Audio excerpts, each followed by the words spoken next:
Let your dreams make you come true. Let your fantasy be your destiny. Let your dreams make you come true. Keep your love alive. Let it come alive. There was a dream you set aside, the one you tried to hide, kept locked up inside, denied. What if that dream that had to wait came again to say that it's not too late today? Let your dreams make you come true. Let your fantasy be your destiny. Let your dreams make you come true. Keep your love alive. Let it come alive. What would you do if you knew you could never lose? What then would you choose to do? How would it feel to be free, to live your deepest dream and know that you'd succeed, guaranteed? Let your dreams make you come true. Let your fantasy be your destiny. Let your dreams make you come true. Keep your love alive. Let it come alive. La la la la la la.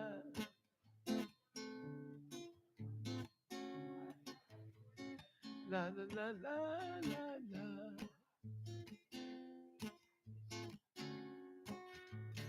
La la la la la la.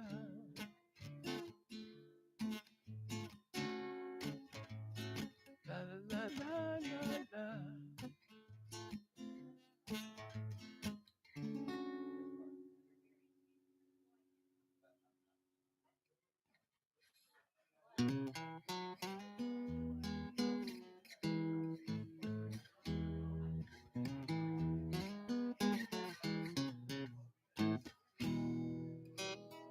Sometimes when life has got the best of me, seems I'm never where I'm meant to be. If the end of my rainbow is a river run dry, and the top of that mountain seems impossibly high, I say I'm one step closer to my destiny. Every day I'm one step closer to where I'm meant to be. Don't you know I'm one step closer and I'll never stop. I'm one step closer to the mountain top.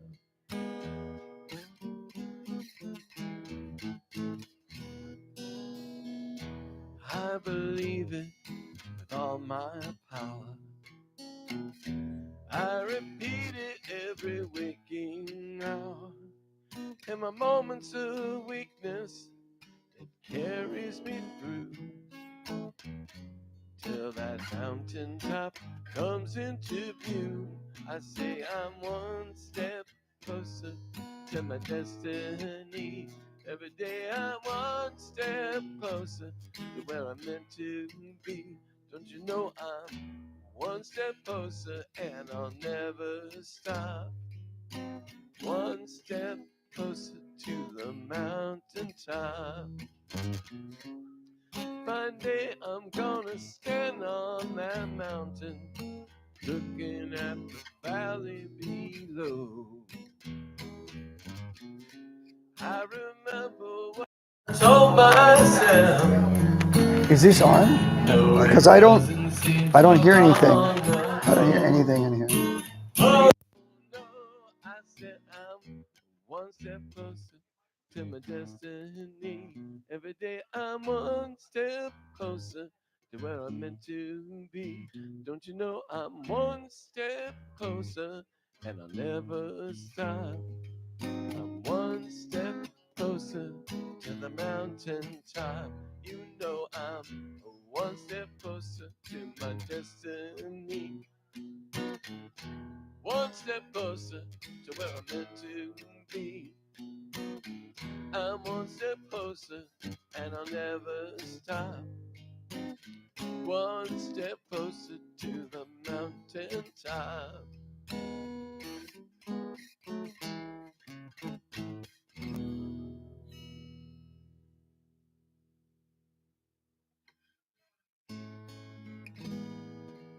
Okay, you got it.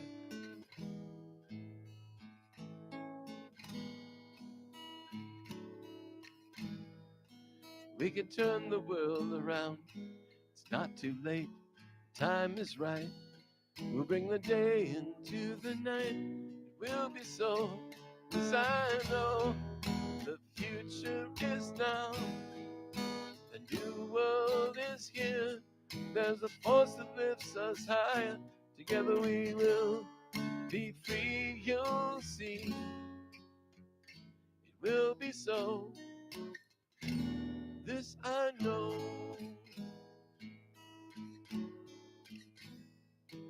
Now we're finally on our way. We've all been waiting for this day. Each of us has a part to play. It will be so. This I know. The future is now. The new world is here. There is a force that lifts us higher. Together we will be free. You'll see. It will be so. This I know. With all of us together, we can never fail. The winds of grace are blowing. Time to raise the sail. The future is now. The new world is here. There is a voice that lifts us higher. Together we will be free. You'll see. It will be so. This I know.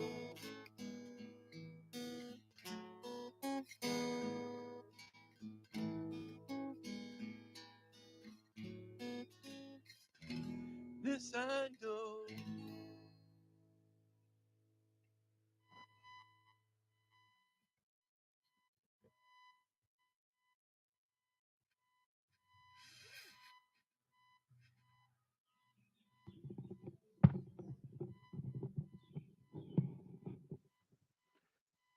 Welcome to our June 4th New Thought service. Music you heard playing, we're graced to have Dick Franklin with us today. And our speaker today is Phil Centers, who'll be speaking on a revised Course in Miracles, which is good because a lot of people have trouble with interpreting the Course. We're going to start with a Science of Mind reading. And Miko's going to do that with us. When you want to come up and use this microphone, Miko.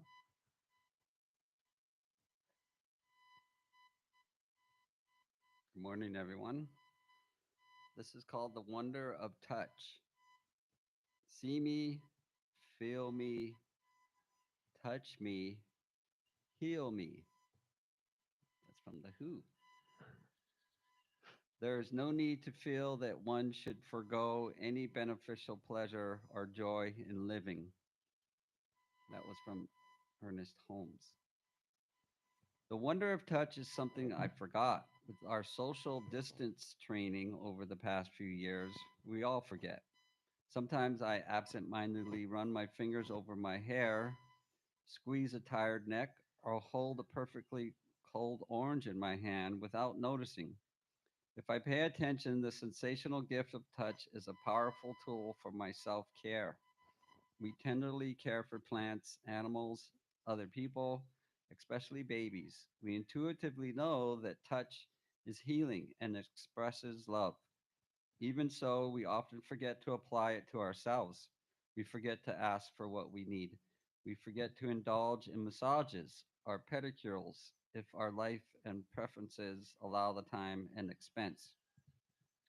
On the other hand, it costs nothing to lay on the grass or float in the water, letting blades tickle or water caress. My mate's primary love language is touch.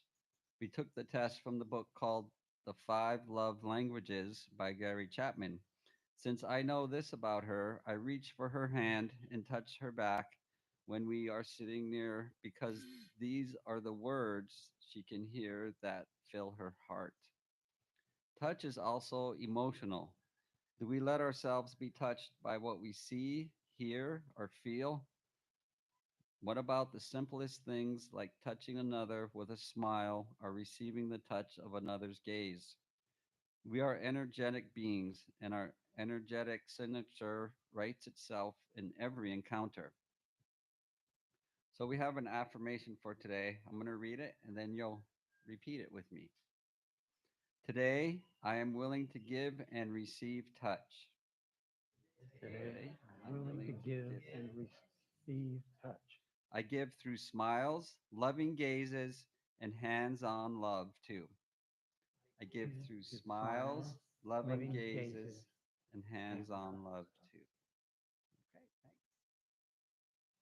Thanks, Miko. That was perfect for today because our opening meditation is going to be about being touchy feely too. But first, since we're lucky to have Vic with us today, I want to ask him to play another tune if he's able.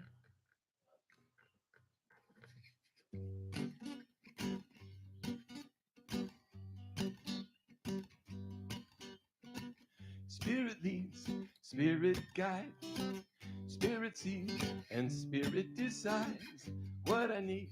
Spirit provides. I look out the window while spirit drives. Spirit says, let's take a trip along with Cousin Pele on a mighty ship. The trip begins with your birth on the mighty ship called Mother Earth, because Spirit leads, Spirit guides, Spirit sees, and Spirit decides what I need.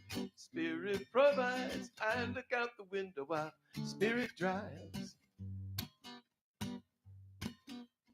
Spirit says it's lots of fun taking several dozen trips around the sun. You're gonna have a lot of thrills and chills, and then I guarantee you're gonna wanna do it again, because Spirit leads, Spirit guides, Spirit sees, Spirit decides what I need. Spirit provides. I look out the window while Spirit drives. Spirit is much smarter than me, like Einstein times infinity. So I just go with the flow, 'cause I don't know what spirit knows, because spirit leads and spirit guides. Spirit sees, spirit decides what I need. Spirit provides. I look out the window while spirit drives. Spirit leads and spirit guides. Spirit sees and spirit decides what I need. Spirit provides. I look out the window while spirit drives. I look out the window while spirit drives. Well, thanks, Dick. That was fun and meaningful. Like, it's good when they come together. Um, I'd like to welcome everybody again that's here and all the people that are watching online. And my name is Stephen Goss. I'm the facilitator for today. and I feel lucky to be here. Is there anybody here today for the first time? I don't think so, even though we have such a massive crowd. Or is there anybody? Are you? And is anybody that hasn't been here for a long time? Oh, Makai, it's been a while. And what brought you back today? And what's your name? Lorraine. We got the. Okay, that's so nice, but say it again. Oh, I used to come a lot. And I remarried and went a little different direction, and now I decided maybe I needed to come back. Thank you. It feels good to have you here. All right, now we're going to do that so-called opening meditation or contemplation. So if you get comfortable, you know the drill. Relax and keep your feet on the floor. Prepare to let go. And this is about feeling, really, getting in touch with your feelings. So what would it, do you think it would actually feel like if you knew who you really are? How would it feel to know that you really are totally loved? That you're totally forgiven because you never were judged for what you've done or haven't done in this lifetime.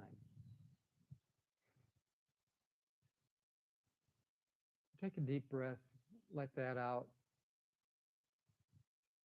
Feel how you feel. Imagine if you have no regrets about the past, about anything, that right now you're afraid of nothing. And you feel so abundant, you could give everything away without losing anything. So feel acceptance for yourself as totally perfect right now.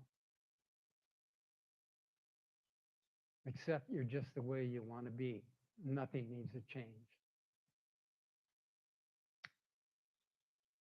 So we're going to have just a moment of silence to explore that. And we'll be back in a minute.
Welcome back. Now it's time to play Spiritual Center again. We're going to start with Surprise, another short song from Dick Franklin.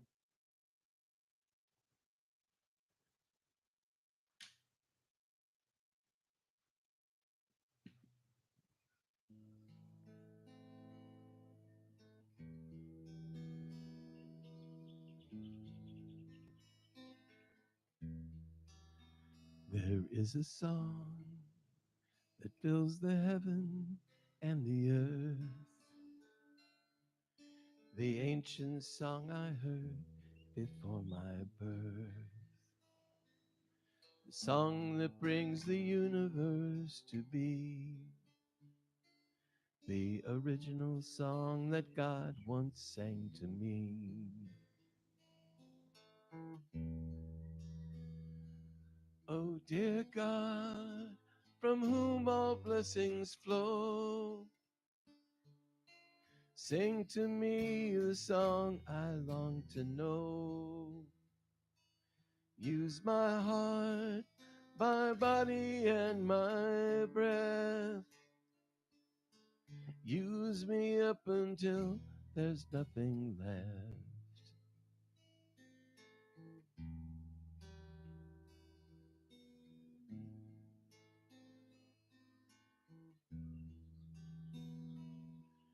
Into the sacred silence I will go,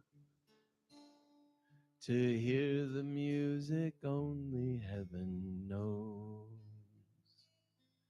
The song that moves the wheel of life to turn. This is the song that I long to relearn.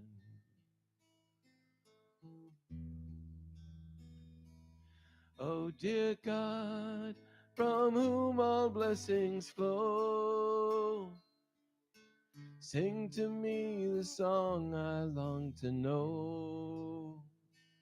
Use my heart, my body, and my breath. Use me up until there's nothing left. Oh, dear God, from whom all blessings flow, sing to me the song I long to know. Use my heart, my body, and my breath. Use me up until there's nothing left.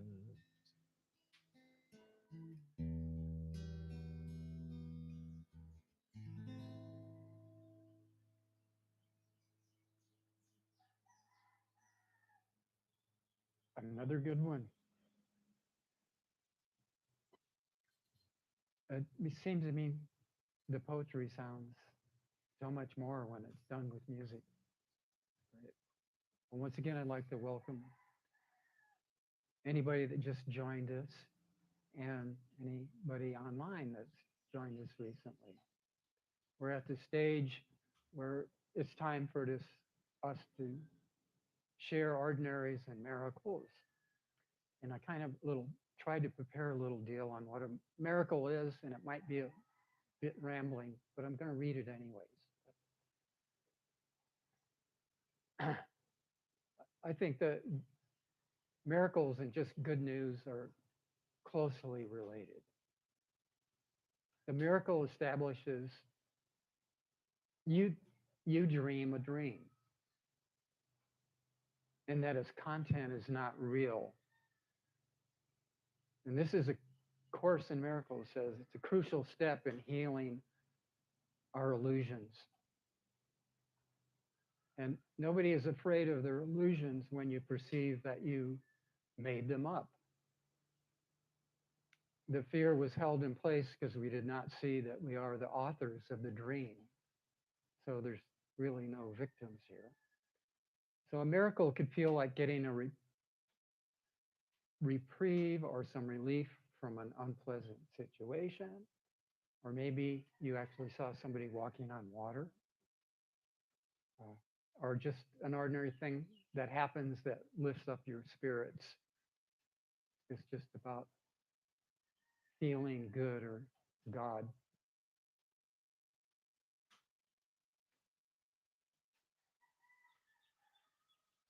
So we have the time, so I'm gonna impose on Dick one more time to do another song before I introduce Phil Centers. Do you want to share Oh. It's a miracle that you're all here to pick up where I left off. Somebody's got to keep track of it. It's a nasty job, but thank you. Okay, do we have any miracle sharers out there? All that. Come on up, mommy. Good morning. Good morning. So my miracle is, well, it's actually a series of 3 miracles. First, a friend came to visit and brought us a kitten, and it's a Siamese, and I love Siamese. And then the second miracle is we woke up and we thought the kitten got out of the house. No, it was another kitten outside our house wanting to join our family. And my husband was able to convince it to, yes, come in this little metal cage so we can bring you inside and let you know you'll be safe. And so we have 2 kittens. And they really want to go outside. We've had them for one we've had for a month, the other we've had for a week. And the first one really wants to go outside, really, really bad. But we don't want more kittens. So I'm like, we got to get these guys fixed. Well, all of the pet fix clinics are full until the end of June. Even though I'm like, oh, what am I going to do? Because, $500 to make sure my cats don't have more babies is kind of a lot right now. So I had signed up for one of these pet fix places, and they had told me they were full, but they would call me, and they did the night before. So my 2 kittens are going to make sure that they don't contribute to the overpopulation on our island. And so that's my miracle is out of the blue, we were able to get our kittens in last minute to get fixed. And then the bigger miracle of that is there are so many people willing to donate money and time to fix kittens so that we can try and manage this over pet population. I mean, there was probably 50 cat carriers at this clinic. Mine were, I spray painted their kennels saying beloved pets so they knew they weren't just going to be returned to a feral colony and that they were, actual kittens. But that's my miracle is we've rescued 2 kittens and the universe saw it fit that they get fixed so that they can have happy kitten lives and go indoors and outdoors and yay. So all of Thanks for sharing that. It's important. I didn't understand that signal, but was there any more? Yes, we'll do that next. Okay, let's do it right now. No? All right. Pasha.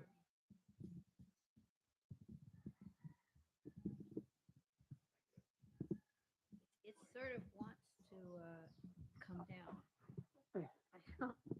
The, okay, where do you Is want that it? good? Okay, yeah, that's good. Thank you.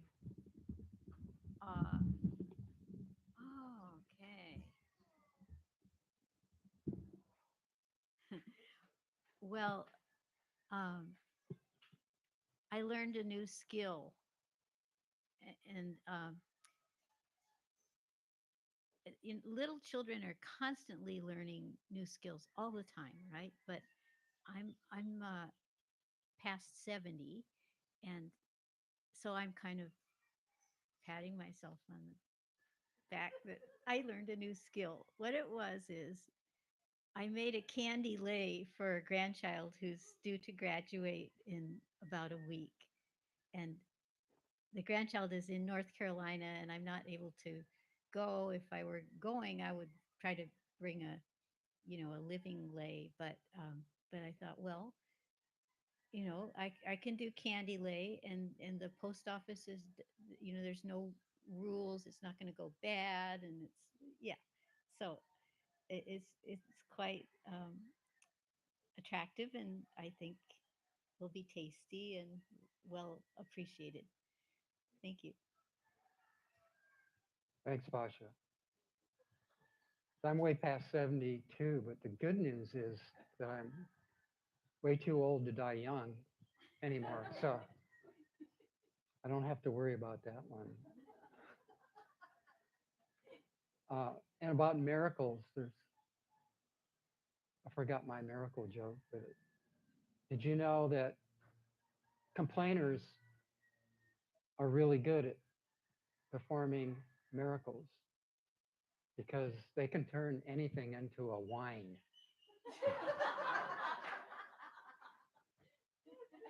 Okay. And now, Dick, could you play a song?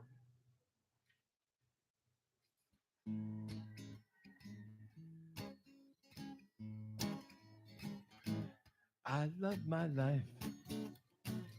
I love my life. I love my life.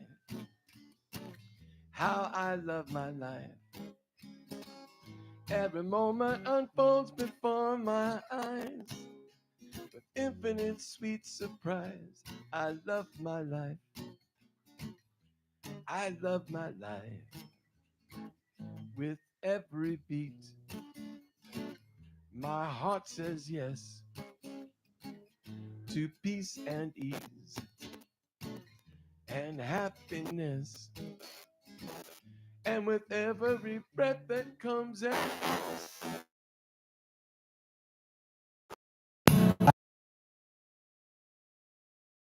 I love my life. I love what I see. I love what I do.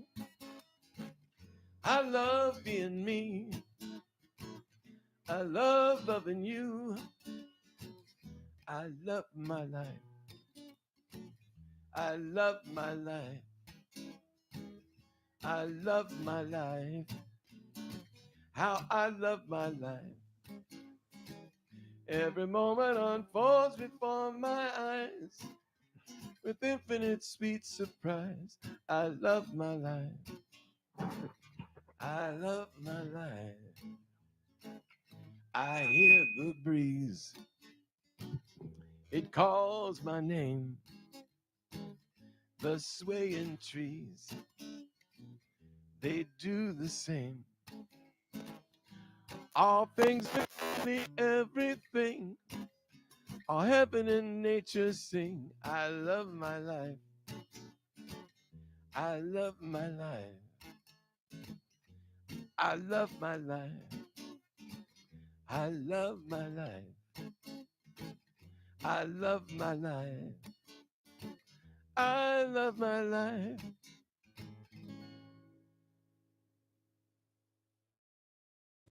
I love my life. I love my life. That's a great thing to remember. Appreciation. So I was reminded we're really lucky we're going to reinstall our passing the mic for introductions for those of you that are here today. We haven't done this since COVID started, and we have brand new mics here. And you can say your name and just something short, maybe why you're here, or you can just pass if you don't want to talk at all.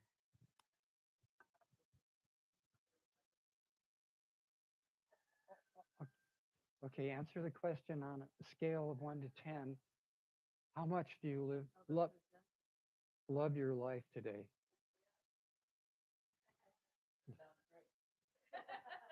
On a scale of 1 to 10, how much do you love your life? I'm Terry. I'd give it a 6. And also, why, you mentioned why, if there was a specific reason you came today. Is your mic on? No, no. Is it on? Yeah. Yeah, my name's Lorraine.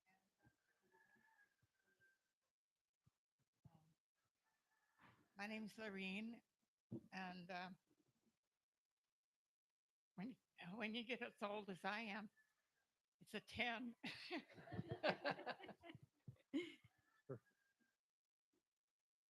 I'm Pasha, and I always feel more appreciative of my life when I get here. So I'll give it an 8.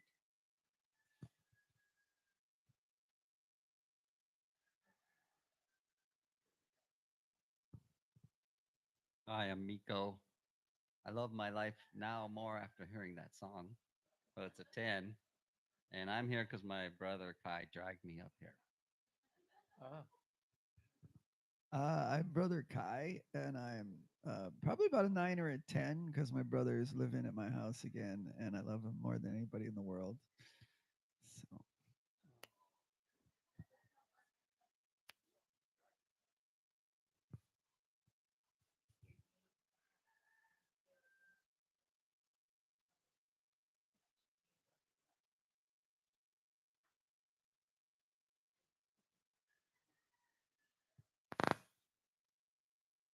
I'm Thunderbird.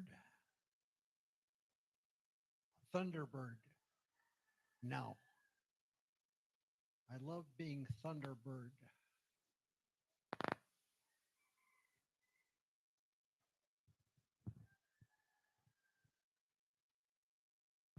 I'm Dick, and I guess today I'd give it a 9 only because I spent time at Home Depot when I'd rather be at home just watching the sunset.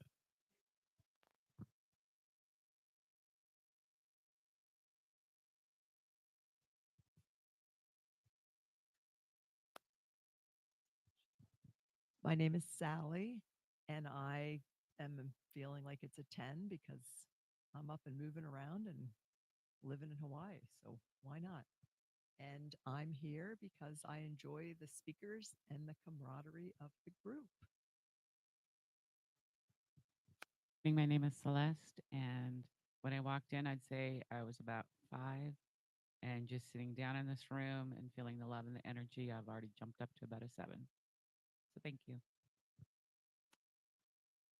Hi, my name's Momi, and I would say I am a 10 to the 10th power. Because my dad is going to celebrate his 80th birthday this week. And he will be on his way to Thailand by the time he celebrates his birthday. But I'm having a bunch of family over this afternoon for celebrating him.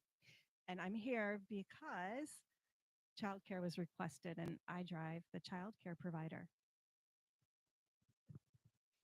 Thank you, Mommy. Aloha, I'm Pome Kai, and I'm here because of Phil. And I am a 9 3/4 because I want to leave room for improvement.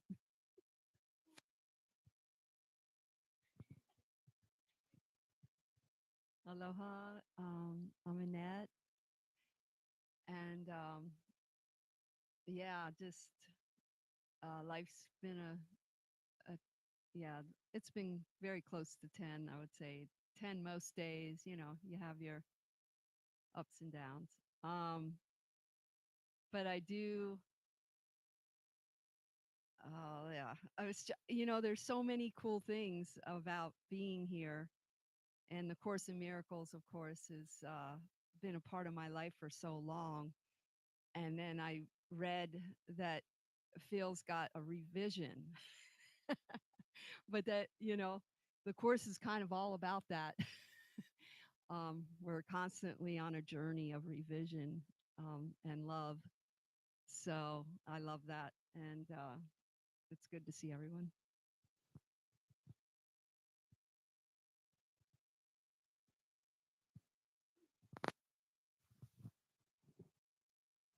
I don't know which one. I'll use this one then.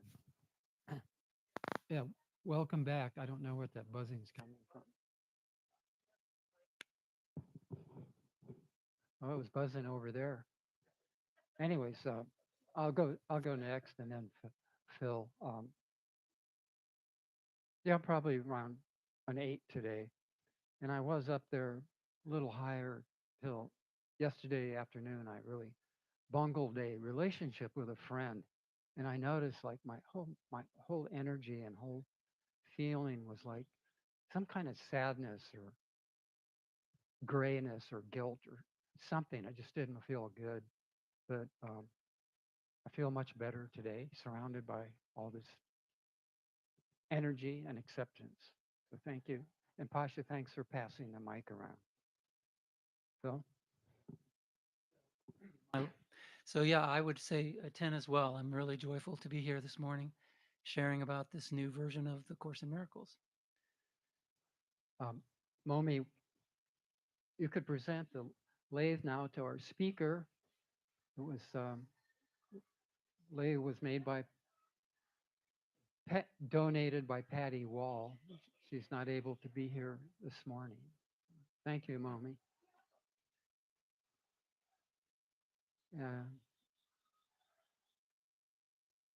Oh,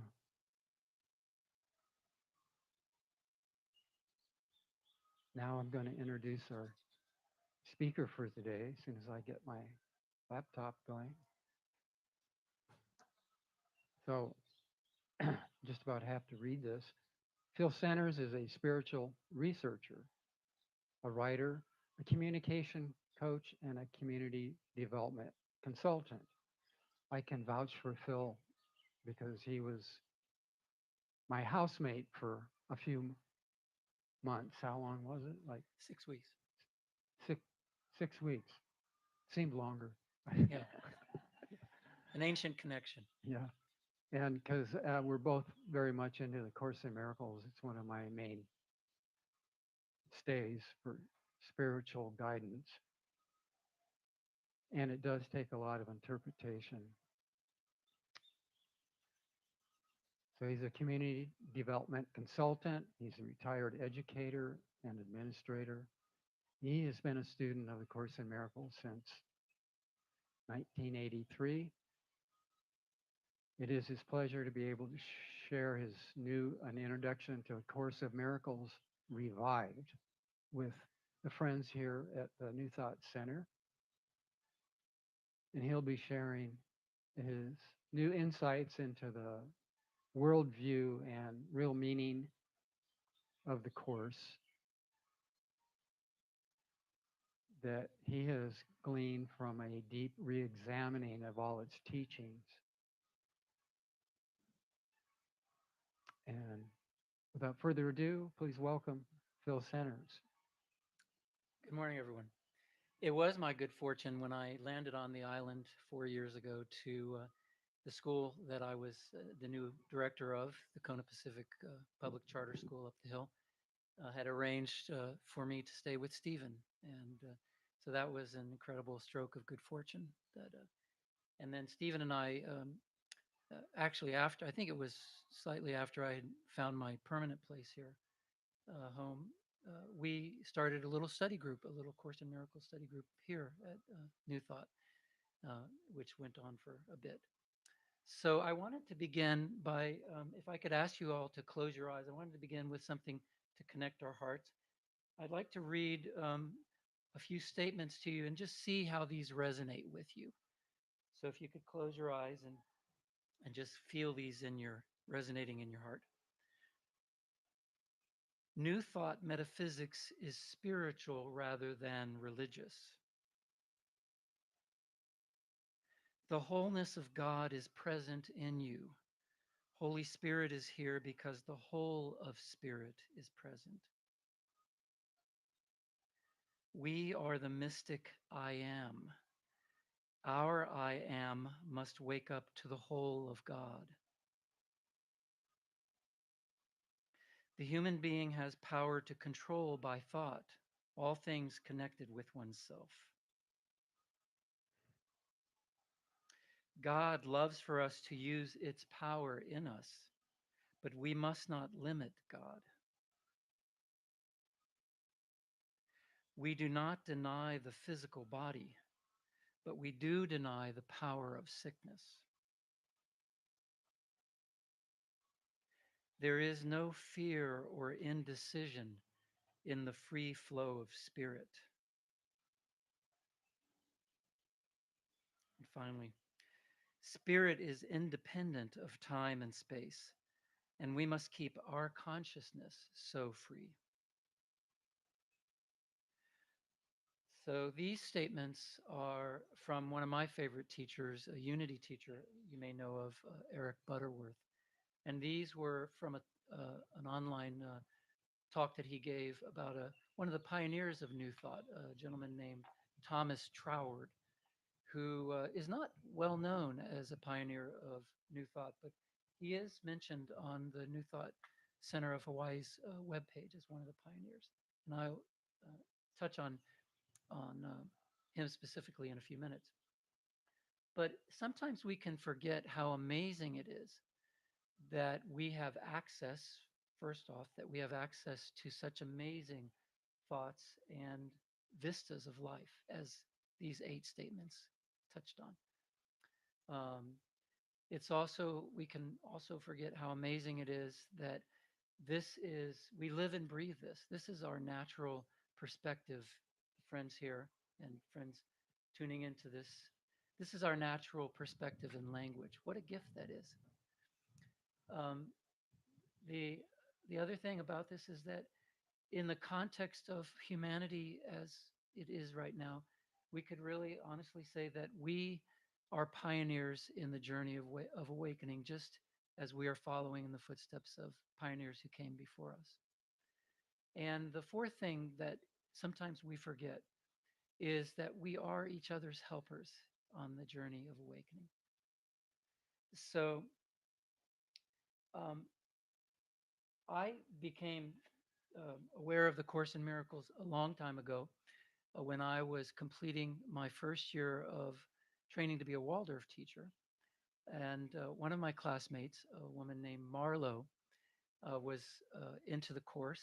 And I had, of course, heard whispers of it. This was a few years after it had first been published.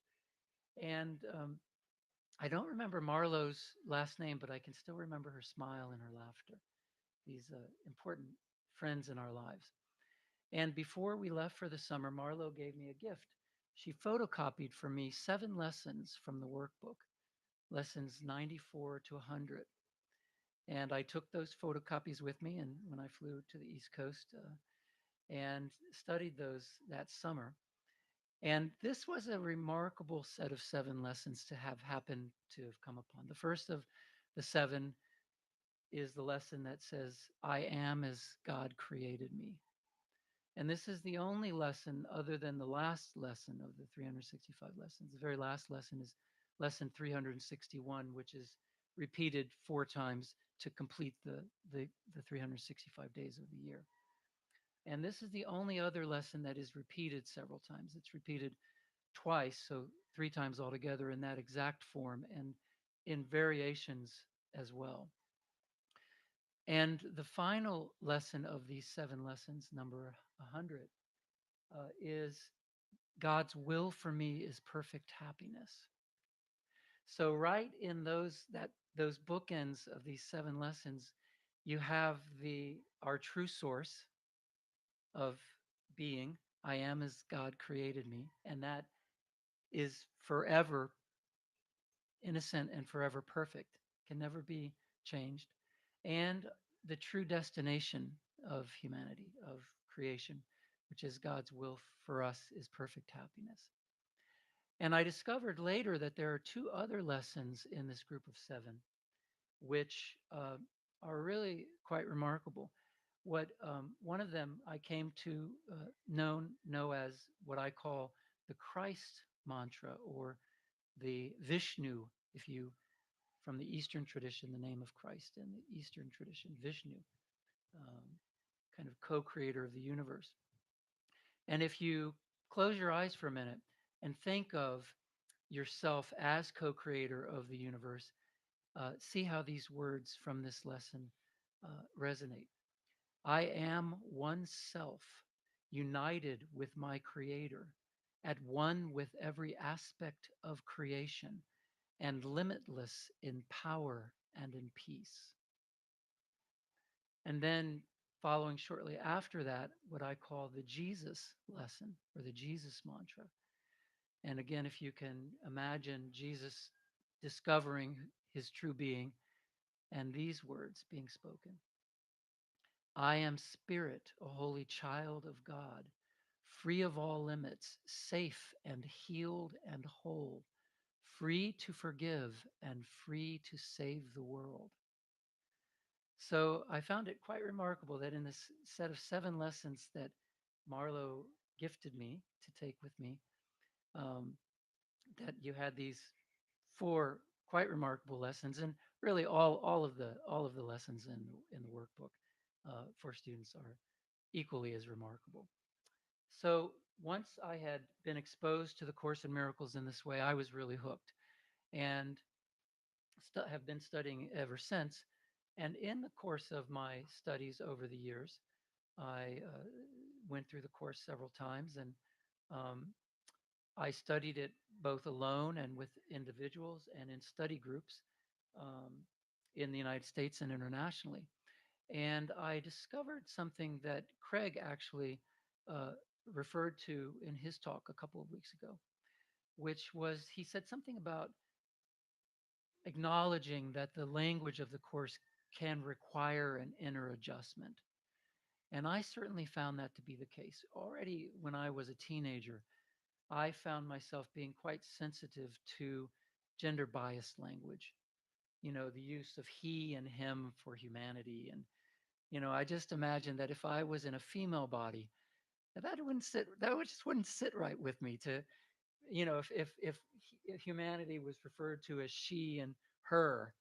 And so already from that time, and as a teacher, I always changed my language from the early 80s to being a gender neutral language from being gender biased language. And um, I found that this was a real issue for a lot of people that I worked with, both in the United States and internationally. That there was, and there it became over the years and over the decades, more and more of a sensitivity to the gender biased language and other uses of language in the course. And finally, at a certain point, I was studying it with a dear friend uh, who was experiencing it for the first time, one of the smartest people I've ever met. And she really, really struggled with the language and found herself having to make so many adjustments with it that she really didn't get as much out of the study as she could have. And it was at that point, and that was about 20 years ago, that I really set the intention to do a revised version of the course or be involved in a revised version of the course that really addressed those issues. So when I retired 2 years ago, I had the luxury of having the time to do a deep dive into this project. This was one of my life's tasks that I came here for. And so the revised course, it's called a revised course in miracles. It does basic five basic transformations of language. The first one is that all gender biased language is transformed into gender neutral language. So there is no gender biased language at all. Um, the one uh, the one use of he and him is when Jesus, the author of the course, is referring to himself or from his point of view, which he often does in the course.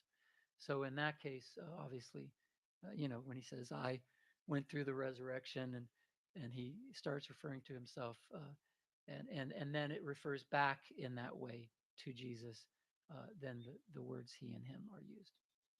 The second transformation of language, and this was referred to in Sakshi's talk 6 weeks ago on the Gnostic Gospels.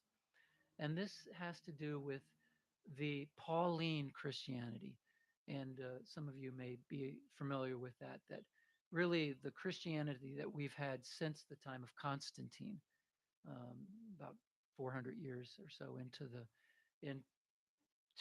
the Christian tradition, um, has been a Pauline Christianity based on the teachings of Paul primarily. That really set the tone of Pauline Christianity, rather than, for instance, the teachings of John, or James, um, or Peter, the core three apostles.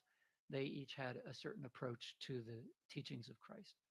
But Pauline Christianity really became the foundation. And so the use of the traditional Pauline Christian terminology has been transformed in the revised course because a lot of people struggle with that. And especially if you are, say, someone who's interested in the message of the course, who is, say, in India. I have a group of people waiting for the revised course to to be published because they have heard that the teachings of the Vedas are very, very strong in the Course in Miracles, and they want to see how this is.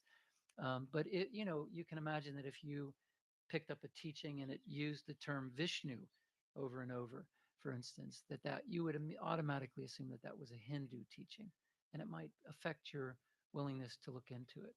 So Christian terminology, traditional Pauline Christian terminology, has been translated or transformed into universal spiritual terminology. What are the main aspects of the Pauline? Well, Christianity. Pauline Christianity, the main aspects are there are kind of four core beliefs that were adopted from the Old Testament, from the story of Genesis and the Garden of Eden, which have to do with original sin and being cast out of the garden by the Creator and cursed by the Creator, and then humanity going through eons of suffering because of the curse of the Creator, and then the Creator deciding that this original sin would be redeemed through crucifying uh, his son, and then you could only have access to that redemption if you believed the presentation of Jesus as he's presented in the New Testament, which is again a construction of this form of Christianity that resulted through various councils at the time of Constantine. And then the final tenet of this belief system is that if you don't accept this structure, then you will be condemned to hell for eternity in a lake of burning fire. So those are the tenets of this belief system. It sounds like they believe in sin and punishment. Yes, it's based on the belief in sin and and punishment and separation. So that language has been transformed, and wow, what a difference that makes. And the third thing is that, and this is quite interesting. New Thought understands this, as does neurolinguistic programming, and this is that our unconscious, uh, uh, where these thoughts really go and resonate profoundly. I mean, our conscious awareness, obviously, it makes a big difference on that level as well. But on the unconscious level, and I'm going to go into that in a minute, it's profound, the resonance that these thoughts have, and the unconscious is a generating energy. It doesn't negate, it only moves forward. And so the third transformation of language in the revised course is the transformation of negation. So I'll give an example. A statement from Jesus that says, I am not absent from anyone in any situation, has been transformed to, I am present to everyone in every situation. Because especially the mystic I am, we never want to follow the words I am with the word not, because that's a kind of a negation of beingness. So not all, but there is quite a lot of these statements that have been transformed in that way. And again, when you go through this and you feel the difference just resonating in a sense in your unconscious, it is quite a remarkable difference. The fourth transformation of language is a very specific um, transformation, which is with the course's perspective on perception. Perception is a key theme in the course. Um, and so in fact, the entire workbook for students, its goal, the 365 lessons, is to transform perception, and from using our body's eyes, our body's senses, all of the senses, but primarily our eyes, because our eyes have really taken control, in a sense, of our perceptual process, and eventually transforming that into what the course calls the spiritual eye, and being able to perceive through the spiritual eye, which is really there's a lesson that says, um, God is in everything I see because God is in my mind. So that is really what we're after. And there's another lesson that says, above all else, I want to see. So that's really the highest priority in the Course in Miracles, is to learn this new way of perception, which is seeing with the spiritual eye, the essence of divinity in the perceiver, perceiving the essence of divinity in the object being perceived. And that's the meaning of the Hindu term namaste or namaskar. I salute the divinity in you. You could say that's the meaning of aloha as well. So in the revised course, there's a differentiation made between three forms of perception. Looking, the term looking is used for the body's eyes, the old form of perception, which we've been trained from birth to do. Seeing or beholding is the verbs that are used for this new form of perception. And then the word perception itself is used in situations that could go either way.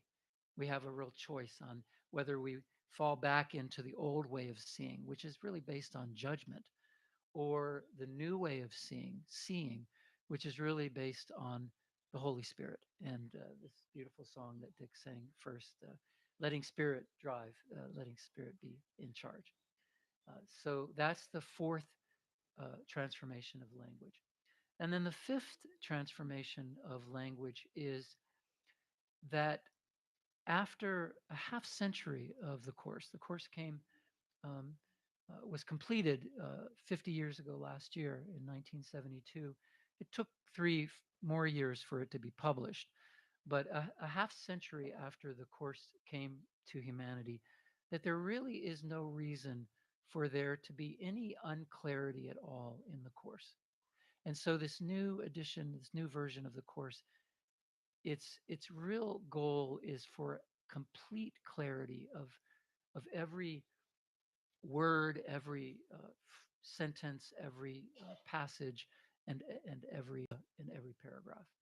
So the entire course has been gone through with the original author many times, every word, every passage, and lifted up and then placed into form again, so that there is uh, total clarity. And what I mean by that is that if this is kind of the rule of thumb for total clarity, that if you are in a study group of the Course in Miracles and you're listening to it being read, you understand completely everything being read.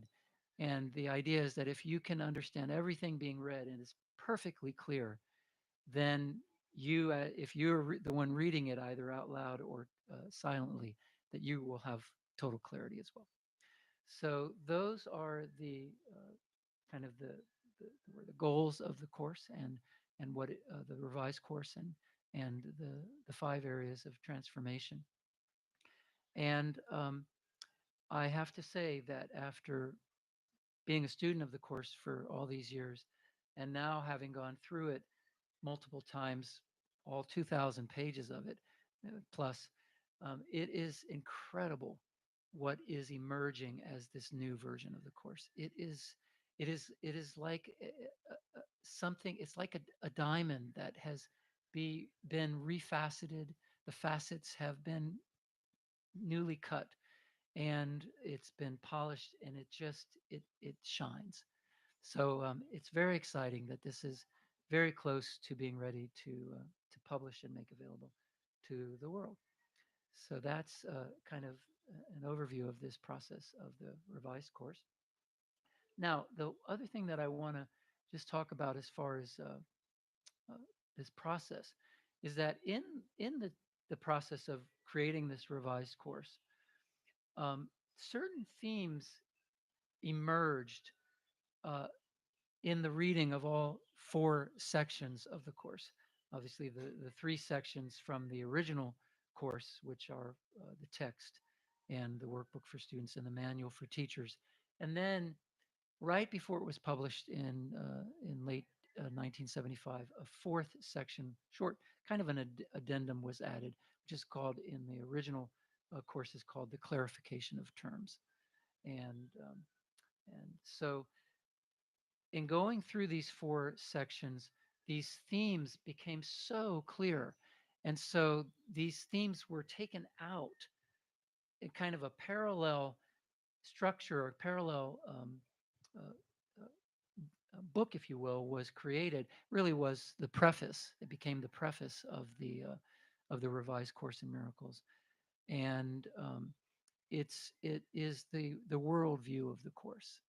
And this is I am so excited about this because this has 31 sections or 31 chapters as a standalone book, and it covers all of the major themes of the course.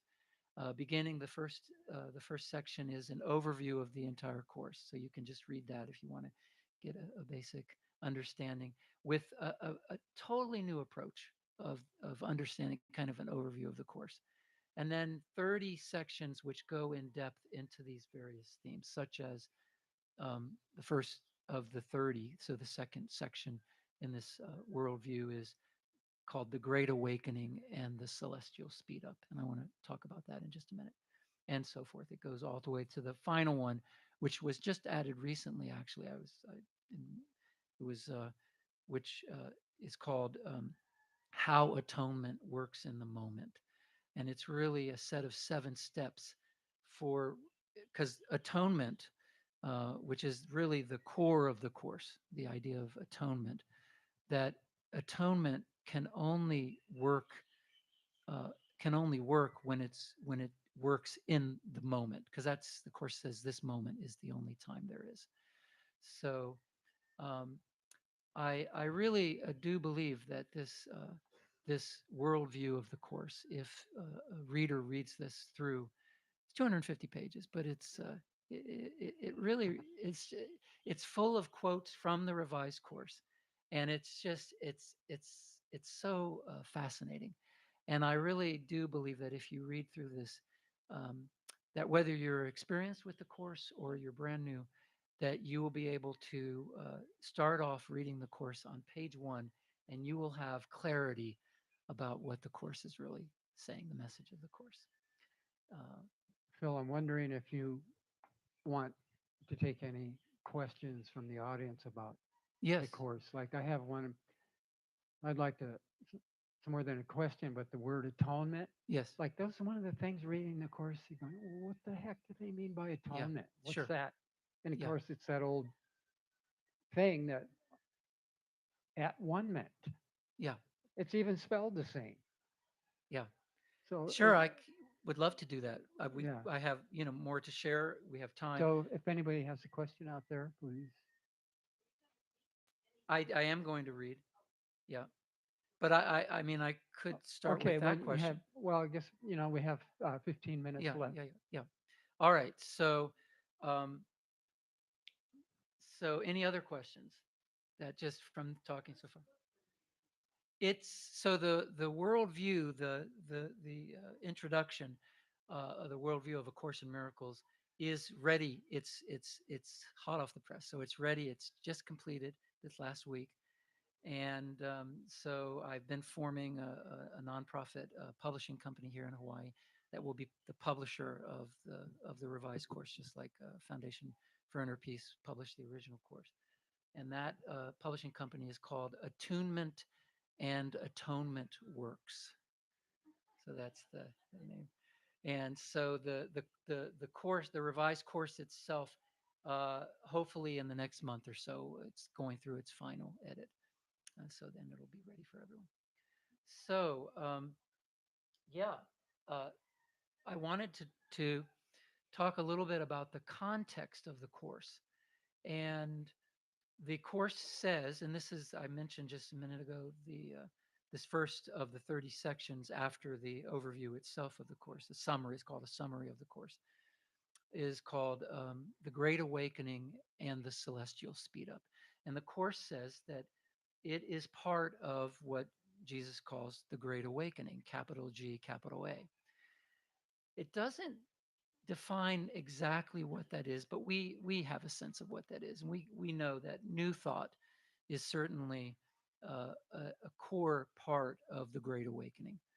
Um, and one could really say that the Great Awakening is a shortening of what this really means. It really is the Great Awakening of the consciousness of humanity to the truth of our being. So discovering and awakening to the truth about ourselves, our minds, and the world. That's what the Great Awakening it really is.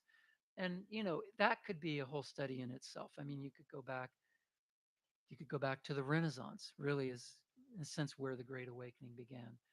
Uh, the development of science out of that, and the Enlightenment, and then that kind of became natural science, materialistic science, which was a kind of a counterpoint to this faith, this kind of blind faith that had been so prevalent for 1500 years up to that point. So there was a kind of point counterpoint. And then within that space, the true Great Awakening started. You could say Swedenborg in the 1700s, William Blake, Franz Mesmer, who was the, the teacher in a way of Phineas Quimby, who is considered the father of New Thought. And Phineas Quimby, picked up on this mesmerism or hypnotism and called it the science of Christ. And he has a famous saying that is that truth is the cure. And so each of the further pioneers, Mary Baker Eddy, who was a patient of Phineas Quimby, had a healing, not from Phineas Quimby, but he had died a month or so before. She had this injury, and so she didn't have him to turn to. So she read the accounts of the healings of Jesus in the Gospels, and that healed her. So she changed it from the science of Christ to Christian Science.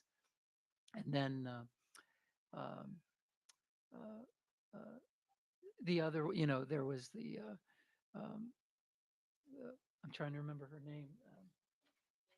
Emma Curtis Hopkins said, "Why is it Christian? Let's expand this out to all faiths," and called it universal truth. And then Thomas Troward said, "Why does it need to be, spiritual at all? Spiritual, a revelation at all?" He called it mental science.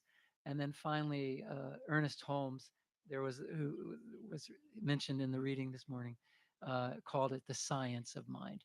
And so, really, the core of all of these was this profound new thought truth, which is really at the heart of the Great Awakening, which is that there are two parts to our minds. At least this is what New Thought understands.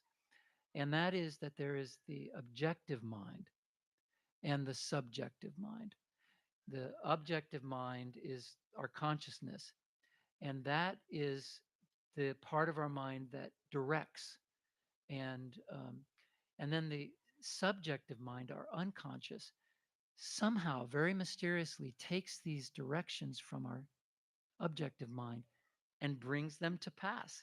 In the case of Phineas Quimby and hypnotism, I mean, it wasn't hypnotism. He was turned on to this mystery of the conscious mind and the unconscious mind through Franz Mesmer, but he would sit with his patients and say some words. And then, as he said, truth was the cure. The truth in their unconscious mind would heal them. And this became first used for healing. And then later it became used for manifesting prosperity. And so you can use this kind of mystery of the conscious and the unconscious in many different ways. So uh, after the the new thought had really become so established with as the science of mind, uh, something. The course came at the exact moment that the New Age movement started, and the New Age is different than New Thought. If you think about it, New Age is based on something that happened for the first time in human history, which was that humanity had access to substances that that bypassed the conscious mind altogether and opened up the unconscious and the mysteries of the unconscious without any volition at all, which became known as, in those days, we knew them as power plants through the Castaneda teachings. Their popular term was psyche, which is the psyche, and delic, which from the Greek word delos, meaning clear or manifest. So really the psyche becoming manifest or clear. And it was right when this awakening happened that the course came. It's almost as if uh, it was like now the genie's out of the bag. There's direct experience of this new age, and um, now you really need to know the true workings of this mystery of the different parts of our psyche. And so the course really describes the psyche. It's one of the core parts of it as being really threefold, not twofold. And it is the two parts that New Thought knows about, with an additional part which it calls the superconscious. So we have the conscious, the unconscious, and the superconscious. We could go, we could talk a lot about uh, these things, but um, this has to do with the celestial speed up. What did this access to these substances cause the celestial speed up? Did the celestial speed up happen? Uh, you know, uh, that these were kind of part of it, part of this celestial speed up in human consciousness happening. It's hard to, it's hard to say exactly, but that's where we stand today. So, um, uh, and I could say, well, let's stop there and see if there's any further questions. We're almost out of time. We have 5 minutes. Are there any further questions about the Great Awakening and the celestial speed up? The two collaborators with Jesus in the writing of the Course, you may know, Helen Schuckman and Bill Thetford, were psychologists. This really, the Course reveals throughout the entire teaching, it reveals two things to us. It reveals reality, so the superconscious, which is really the realm of heaven that's accessible currently to our consciousness, to our awareness. And it reveals the dynamics of the unconscious that weave the dream of this world and keep us perpetually stuck in it, such as attack thoughts and different dynamics that happen in the unconscious. And because of this, because it does these two things, it reveals what is hidden to our consciousness. It really is, in its essence, a new spiritual psychology. And in a sense that it makes sense that it would come in collaboration with two psychologists at Columbia University. Um, so, are there any questions about that? Yes.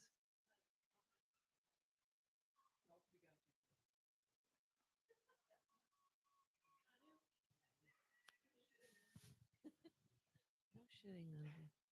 Okay. Are we on? She's one of your teachers, I could see. Go ahead. I hope you have some leftover jokes that I can have for next Sunday. um,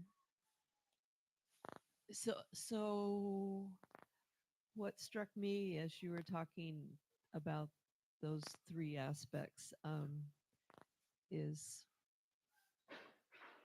it's the Holy Trinity that keeps showing up everywhere Yeah. in every religion and Mhm. in different forms and different words. But it's even, science of mind has that over and over. And the symbol of it is the two layers and the divinity that goes through all layers Yeah. and just shows that. So I find that absolutely It's beautiful.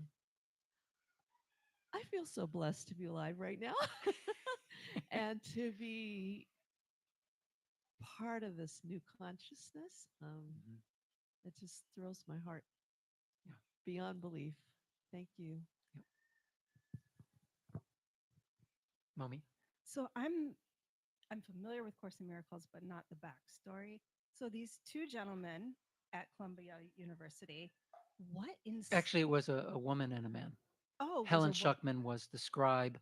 Jesus spoke to her. He dictated the course word for word over the course of 7 years, 1965, 1972, while she was conscious. And if a phone call happened, he would stop in the middle of a sentence, and then 2 days later would pick up on the next word. And so she was the scribe, and then her colleague Bill Thetford, they would meet early at Columbia University before work began, and she would read her shorthand notes, and he would type them out. So that's how it became about.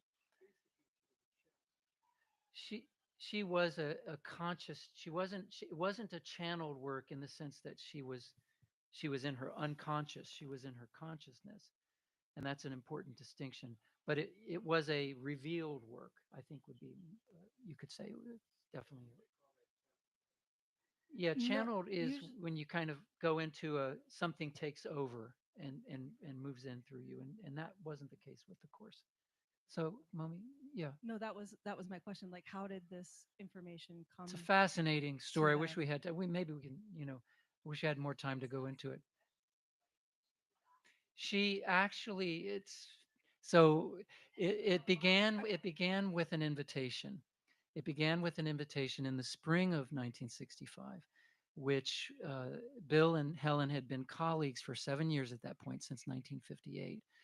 And they had a contentious relationship. Helen was a difficult person to work with. And after a very contentious staff meeting, Bill went into Helen's office and he said, "My God, Helen, there has to be a better way. We're psychologists, you know." And Helen uncharacteristically said to Bill, "You're right, Bill, and I want to help you find it." And that was the invitation to the Holy Spirit. And then there was that summer, that was the spring, and then the summer of 1965, Helen began having a series of dreams about Jesus, which was very disturbing for her because of her background. She was raised Jewish, but she, as an adult, was an atheist. So, having Jesus talk to her in her dreams, he introduced himself. He and this is, you can read all about this in the book Journey Without Distance by Robert Scutch. Um, and so finally the dreams went away, and then in October of 1965, as she was reading a book in the evening in her apartment in Manhattan, she suddenly heard Jesus's voice, which she knew very well, saying, "This is a Course in Miracles. Take notes." And so that was the beginning. Thank you for that background. Sure.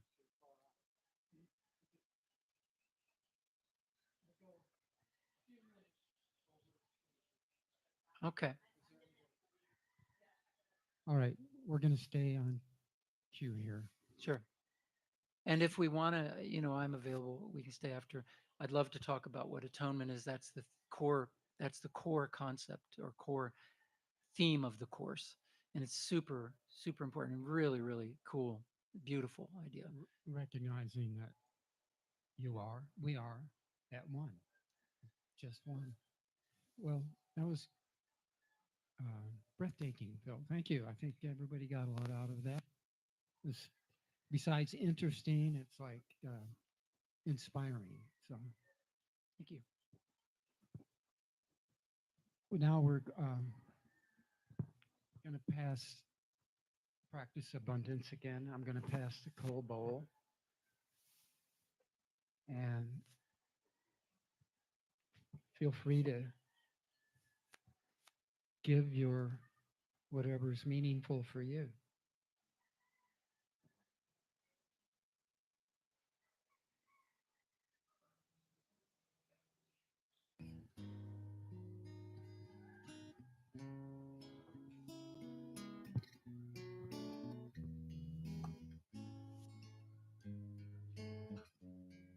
It would be easy I am to go on and on.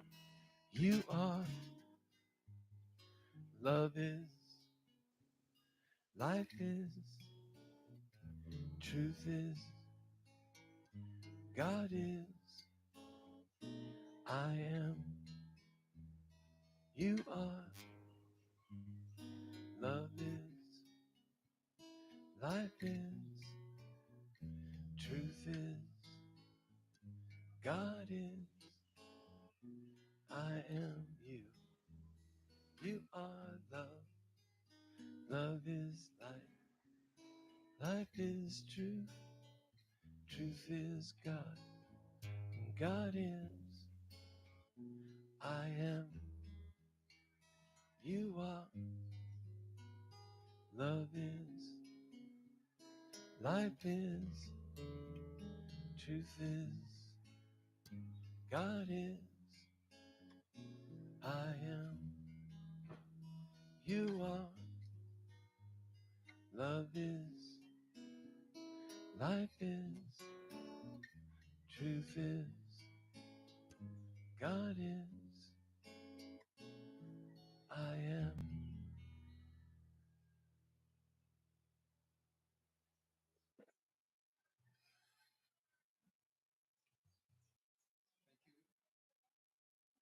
Everybody, this goes towards the enlightenment of the planet to recognize that it's all one. So thank you for your giving.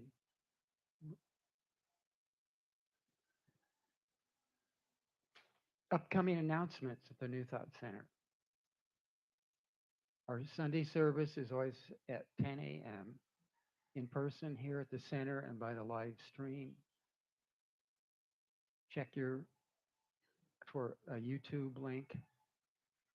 New Thought Center of Hawaii YouTube will get you there.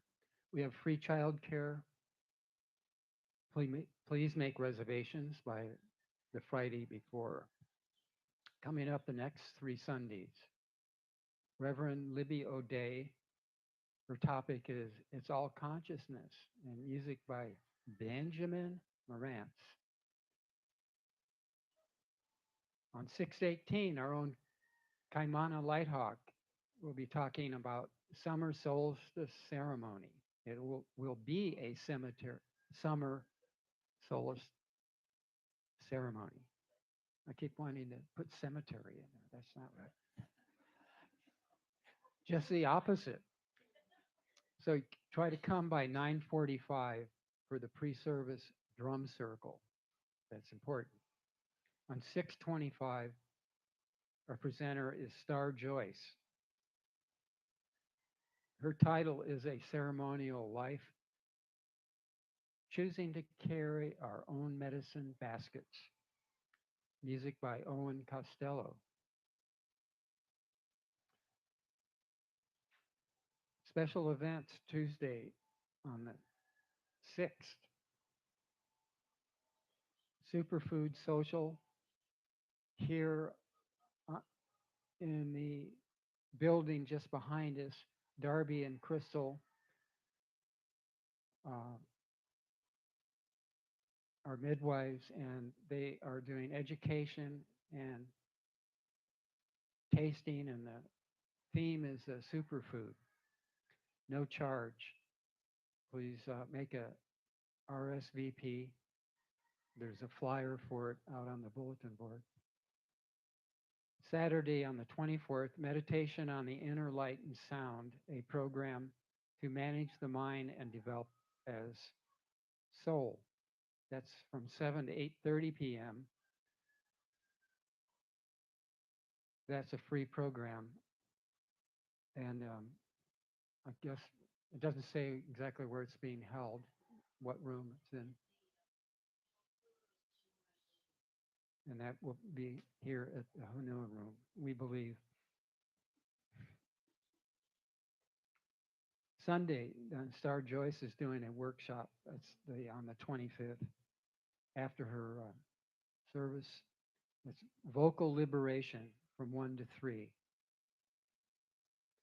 Weekly classes, we have ongoing Tai Chi with Jin An Wong He teaches all levels. That's $15 per class or a monthly rate of $48. On Tuesdays from 4:30 to 5:30, we have yoga with Janine, all levels, personalized teaching, 10 to 15 per class with a sliding scale. On last Sunday of the month, the next one will be June 25th. We have a produce giveaway. Yeah, there's just a few items left on the table today that they were just a surplus from my yard. And also, if anybody wants any purple basil, you take it home and it's really tasty stuff. You can make tea with it, or you can leave it in water and it'll grow roots, and you can plant it and have your own flowers. They produce beautiful flowers. The crystal bowl meditation, the next one will be July 2nd because we just had one today. That's the first Sunday of each month. We have service opportunities here. When the potluck comes, we need help with the setup, the cleanup, organization. As ongoing, we need help with the lay ministry so it doesn't all just fall on one person. You can see myself or Pasha for details. Sunday service volunteers, greeters, setup, cleanup, tech help. Be really great if we actually had a real sound expert step up and let us know how to have better sound online. But if you'd like to volunteer for anything to help, to give in that way, just click either see myself or Pasha or reply to the New Thought Center newsletter. If you want to be on the mailing list, sign our guest book over here, or you can sign up by the website, newthoughtcenterofhawaii.com. And was there any other announcements today? Pasha. Okay.